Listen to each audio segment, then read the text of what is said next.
Yesus, Raja dunia yang kami sembah, yang kami puja di dalam hidup kami.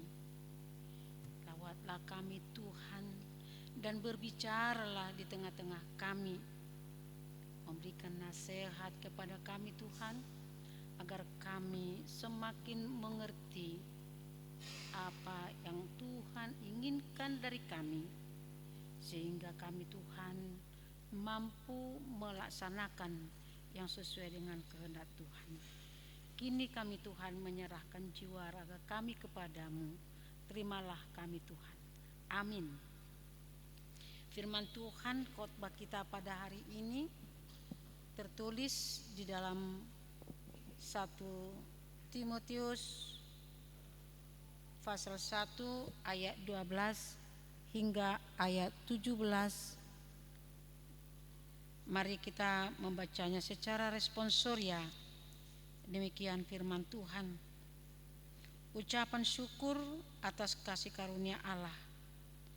Aku bersyukur kepada Dia yang menguatkan aku, yaitu Kristus Yesus Tuhan kita, karena Ia menganggap aku setia dan mempercayakan pelayanan ini kepada aku.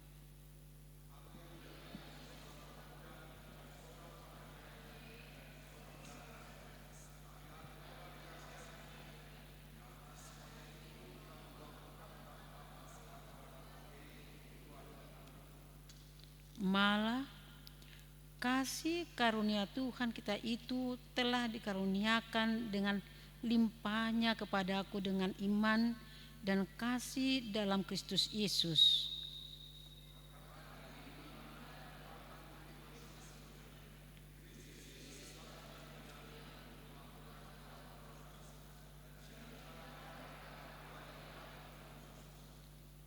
Tetapi justru karena itu aku dikasihani, agar dalam diriku ini sebagai orang yang paling berdosa, Yesus Kristus menunjukkan seluruh kesabarannya.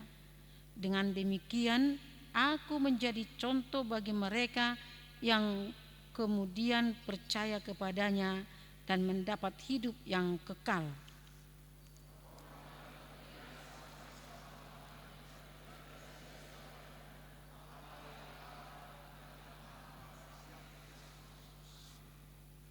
Demikian firman Tuhan. Shalom. Topik dari khotbah kita pada hari ini, setelah Natal, minggu pertama, mengucapkan syukur atas kasih karunia Allah. Mengucapkan syukur. Saudara-saudara yang kekasih, hari ini merupakan minggu terakhir di minggu tahun 2024, dan sebentar lagi kita akan menyelesaikan hari-hari kita selama 1 tahun ini. Setahun perjalanan hidup kita tentu penuh dengan liku-liku, ada suka maupun duka. Tidak jarang kita merasa kesulitan atas problem hidup yang kita lalui, mustahil untuk dilalui. Rasanya tanpa campur tangan Tuhan tidak mungkin kita menerima atau mendapat solusi. Itu sebabnya minggu ini kita mengucap syukur atas kasih karunia Tuhan yang selalu melindungi, yang selalu menyertai dan juga memberikan solusi di dalam perjalanan hidup kita.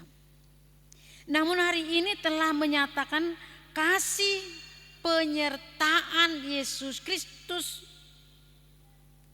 Mungkin saudara-saudara yang kekasih juga merasakan, mungkin Anda ikut menyaksikan, memberitakan perbuatan Tuhan yang ajaib di dalam hidup kita.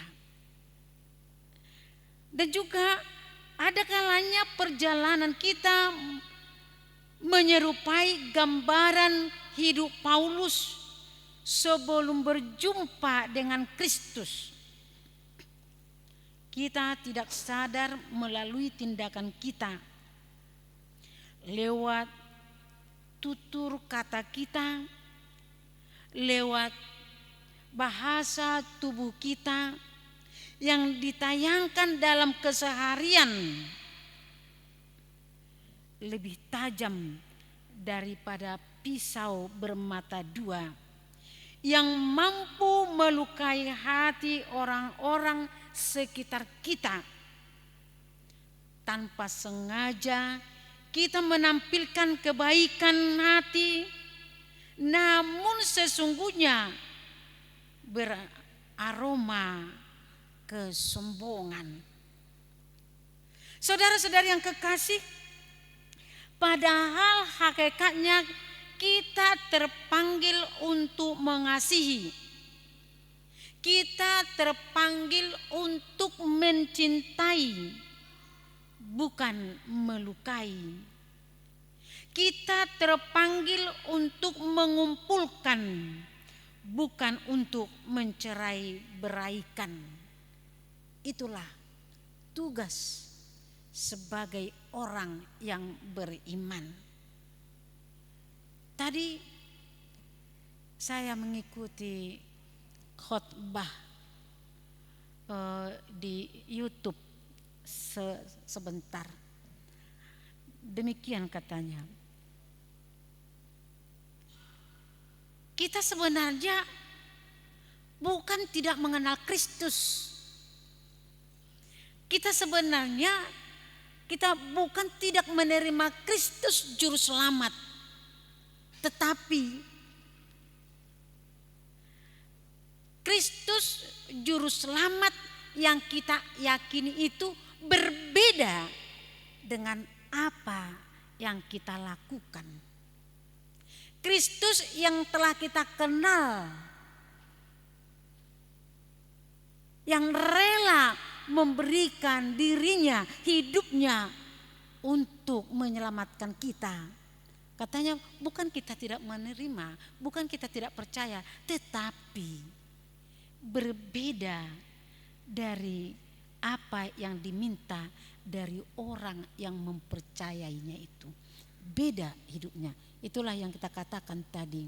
Mungkin dari tutur kata kita, mungkin dari gaya gerak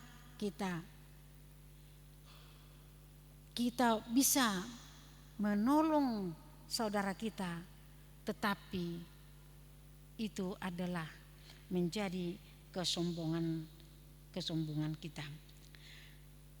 Mereka membutuhkan kehadiran kita. Dunia ini membutuhkan kita bersama dengan mereka untuk saling menopang, untuk saling membantu, tetapi sering gelombang kehidupan yang terkadang ganas dan buas mungkin dari antara kita. Oleh karena itu saudara-saudara yang kekasih, tindakan Paulus yang di luar dari pengetahuan dan iman kepada Kristus telah membawa pikirannya buta terhadap kebenaran. Ia menjalani seremoni keagamaan yang rutinitas dan taat kepada aturannya, namun ia tidak memiliki hati yang berbelas kasihan. Ia ganas, menjadi penganiaya, menjadi pembantai dan pembunuh yang paling ditakuti banyak orang. Paulus jatuh ke dalam dosa yang amat serius karena ketidaksadaran bahwa dalam tindakannya akan ada dosa. Dia tidak sadar. Dia sebenarnya hanya melakukan menurut agamanya, menurut yang ia percayai. Kalau Rasul Paulus melaksanakan sesuai apa yang ia percayai, apa yang ia yakini, menurut dia itu dulu telah benar. Tetapi kasih Allah di dalam Yesus Kristus yang berdaulat dan tidak bersyarat telah menemukan Paulus dan mengubah jalan hidupnya menjadi manusia yang layak menerima anugerah. Kasih karunia Allah oleh kasih Tuhan, dia menerima anugerah. Kita lihat di sini perjumpaannya dengan Yesus Kristus mengubah orientasi hidupnya. Perjumpaan itu sebabnya orang Kristen kalau belum berjumpa, bertemu dengan Yesus, tidak akan mampu berbuat apa yang sesuai dengan kehendak Tuhan. Kalau sebelum kita betul berjumpa dengan Allah,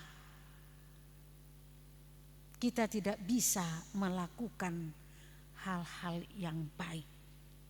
Di sini Rasul Paulus oleh perjumpaan dia dengan Yesus Kristus itulah mengubah hidupnya dari yang jahat menjadi orang yang baik. Dari yang suka menganiaya menjadi pengasih. Dari yang bersifat sombong dan arogan menjadi mengasihi. Menjadi orang yang rendah hati. Menjadi orang yang benar. Jadi perjumpaan kepada Yesus merubah manusia. Kalau ada lagi di antara kita yang arogan, berarti perlu dipertanyakan kekristenannya. Perlu dipertanyakan imannya. Bahwasanya jika telah bertemu dengan Tuhan, harus hidup beda dengan yang lain. Gaya hidup beda dengan yang lain, cara berbicara seperti Rasul Paulus di sini jadi berbeda. Orang yang jahat menjadi baik, yang suka menganiaya menjadi pengasih, yang bersifat sombong dan arogan menjadi orang yang rendah hati, dan yang paling kita lihat di sini menyadari dirinya bahwa dia adalah pendosa besar. Kesadaran itulah yang mendorong Paulus memotivasi Timotius untuk terus bertahan dalam tantangan pelayanan yang sedang dikerjakan bagi orang-orang yang percaya. Dalam suratnya ini Rasul Paulus tidak menguraikan doktrin-doktrin secara terperinci, tetapi Paulus menguatkan Timotius dengan suatu keteladanan hidupnya sebagai murid Kristus, memberikan teladan. Tadi juga saya dengar, sebenarnya katanya pengkhotbah tadi yang saya dengar di YouTube, siapakah imam yang pertama di dalam kepada anak-anak? Dikatakan di situ adalah Bapak. Bapak itulah imam yang pertama di dalam keluarga. Jadi jika seorang istri sering merepet, sering marah katanya. Seharusnya seorang bapak sebagai imam harus mampu dia mengalahkan amarah istrinya dengan kelemah lembutan. Karena dia adalah seorang imam. Jadi katanya kalau sekarang ini berbalik, yang sering marah dan ditakuti adalah seorang bapak di tengah keluarga. Saya tidak tahu, benarkah ibu bapak atau ibu yang paling mengetahuinya dengan anak-anak. Saudara-saudari yang kekasih, Paulus memberikan contoh kepada Timotius, memberikan teladan kepada Timotius. Paulus memberikan contoh secara kontras pengalaman hidupnya yang teladan, yang tadinya di dalam kekelaman, tetapi dia memperlihatkan oleh kasih karunia Allah di dalam hidupnya. Itulah yang dia perlihatkan kepada Timotius. Dia adalah orang yang paling berdosa di antara orang yang berdosa. Itu dituturkannya tadi. Yang paling berdosa di antara orang berdosa. Kita tidak mampu mengatakan itu. Kita tidak mampu mengatakan kesalahan, keberdosaan kita di hadapan orang. Dan kita selalu mengaku bahwa kita adalah orang yang paling benar. Kita yang selalu mengatakan diri kita yang paling bisa melakukan tugas-tugas dan segala macamnya. Tetapi Paulus di sini mengakuinya bahwa dialah orang yang paling berdosa daripada orang-orang yang berdosa. Tetapi dia mengatakan Yesus Kristus telah menunjukkan kemurahan kasih-Nya baginya dan untuk semua orang percaya dan semua kepada yang percaya kepada Mesias, Anak Allah yang hidup, Tuhan mampu mengubahnya dari yang paling berdosa menjadi orang yang bisa diteladani. Itulah yang kita lihat di sini. Paulus hendak mengatakan kepada Timotius dan kepada semua orang yang percaya bahwa jika Tuhan menyelamatkan dia yang paling berdosa tadi, dan dia akan mengatakan tidak ada lebih buruk dari dia daripada orang lain. Dia mengatakan, maka kita sekarang janganlah berputus asa. Kalaupun kita telah tergelincir atau terjatuh ke dalam dosa, janganlah berputus asa. Jangan ada seorang pun dari orang yang mengenal Tuhan yang melihat dirinya saat ini karena dosanya yang paling banyak tidak ada lagi harapan. Jangan ada memikirkan dirinya tidak berguna lagi karena dosa yang ia lakukan selama ini.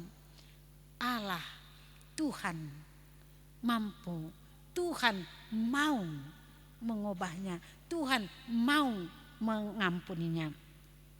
Kalau orang seperti Paulus bisa diselamatkan, maka saudara, maka kita juga bisa diselamatkan.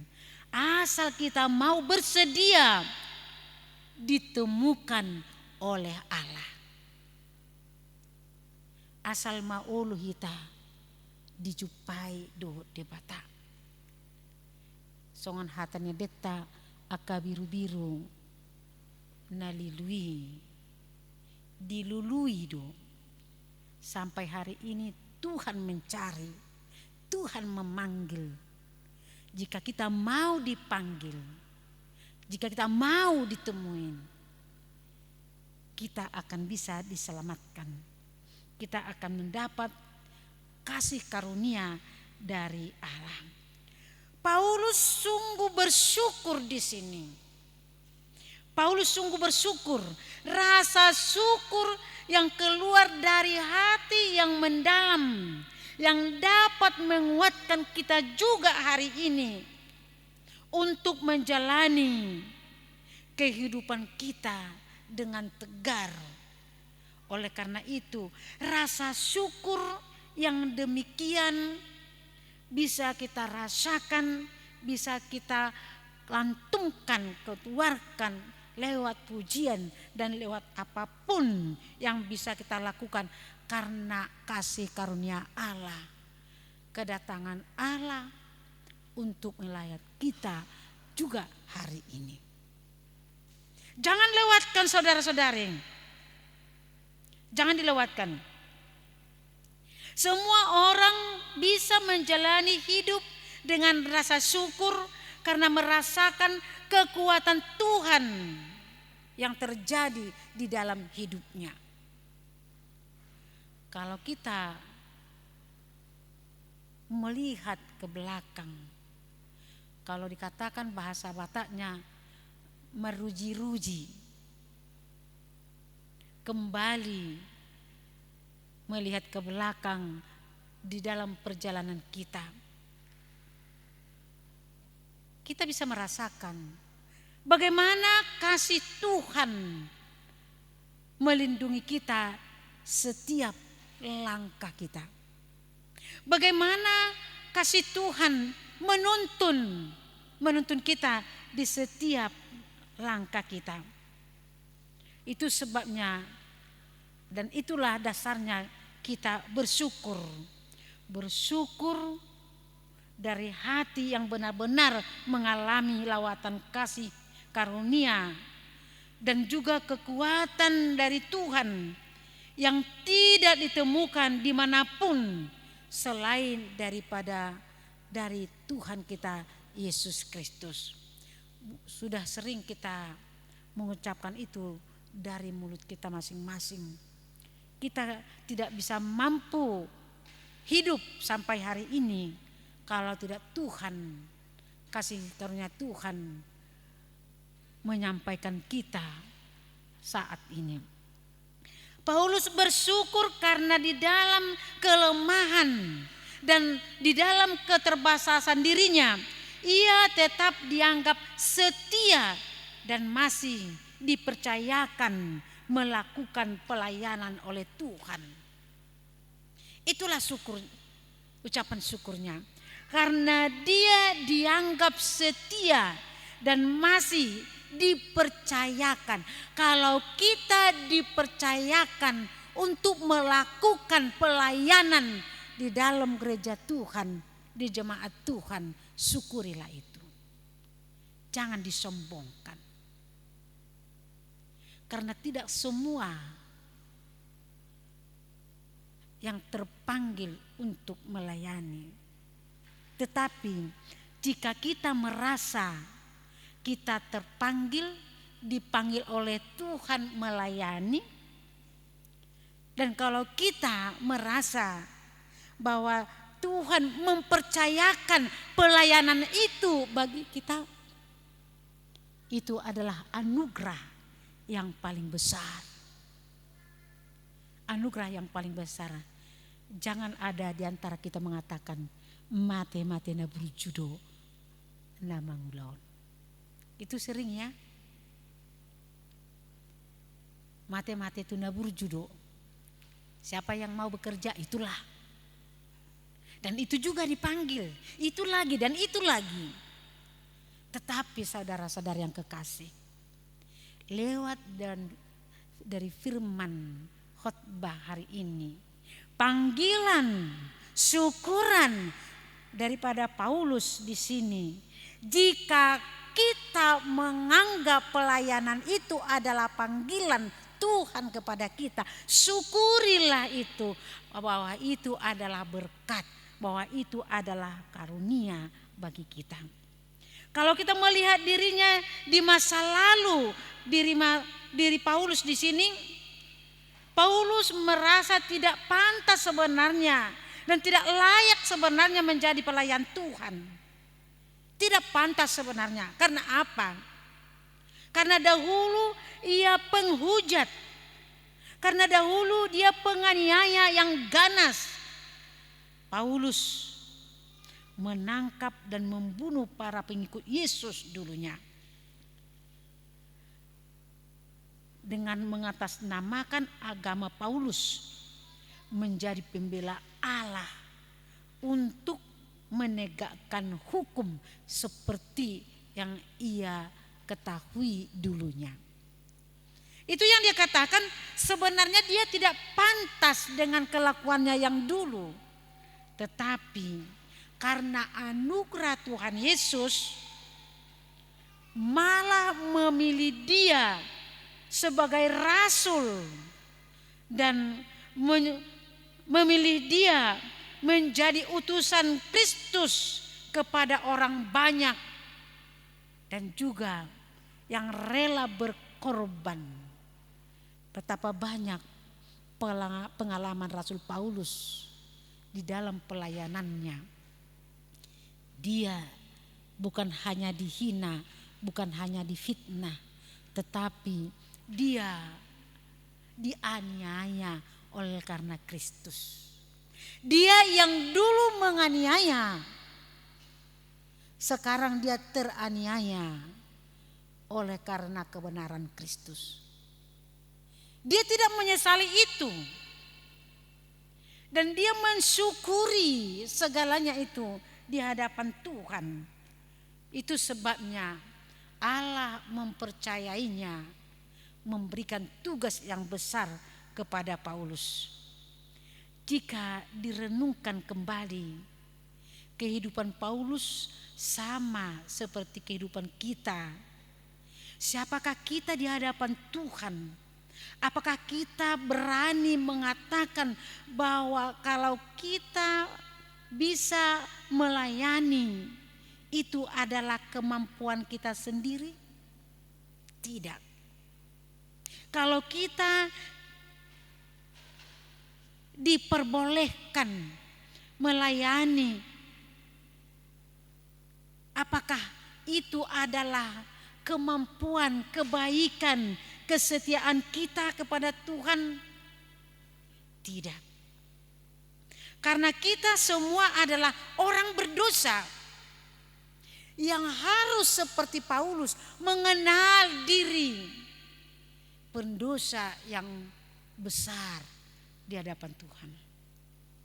Tetapi karena Tuhan atau kasih karunia Tuhan, dia bersyukur karena dia dipercayakan tugas yang mulia melayani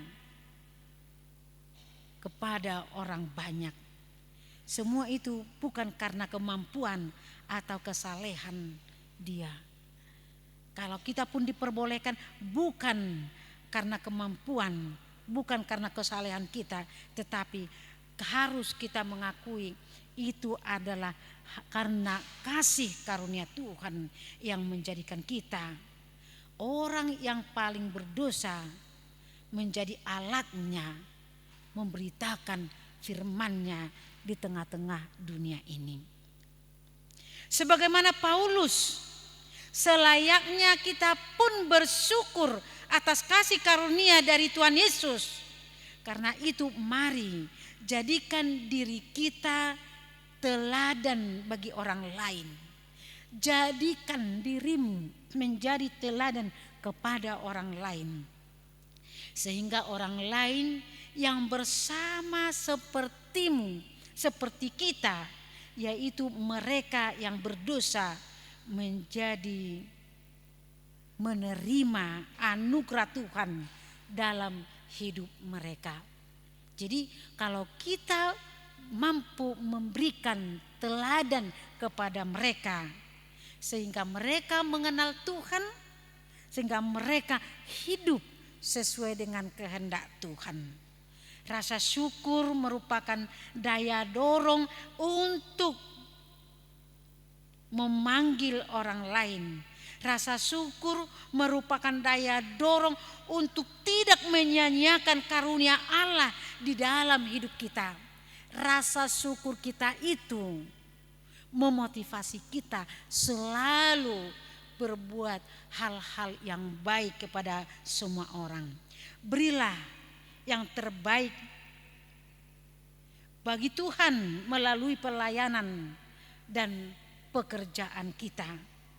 Hormat dan kemuliaan sampai selama-lamanya bagi Raja segala zaman, Allah yang kekal.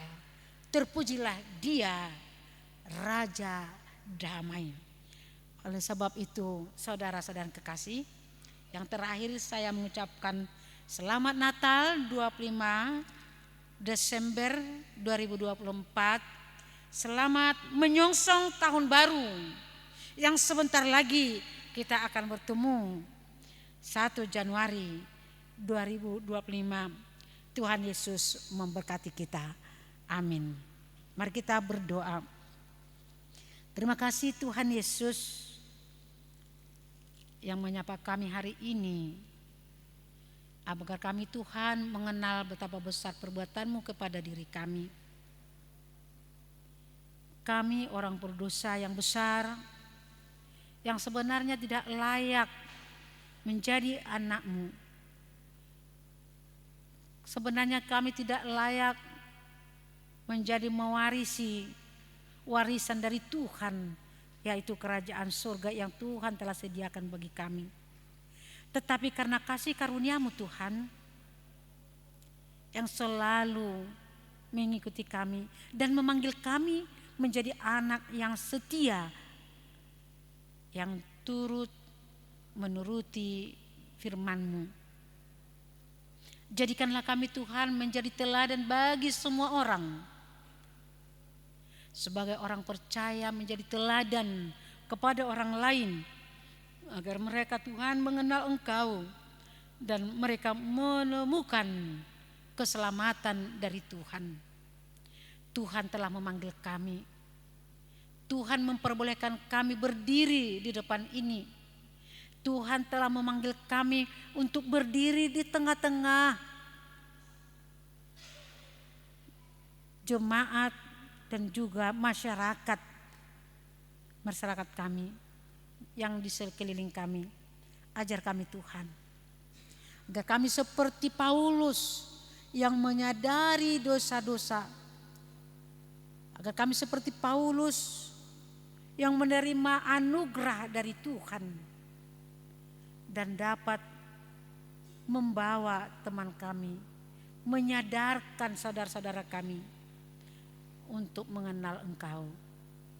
Terima kasih Yesus Kristus yang memilih kami menjadi anak-Mu, menjadi pewaris Yesus nanti di kehidupan yang kekal. Ampuni Tuhan segala dosa-dosa kami, agar kami hidup kekal bersama dengan Yesus nantinya. Amin.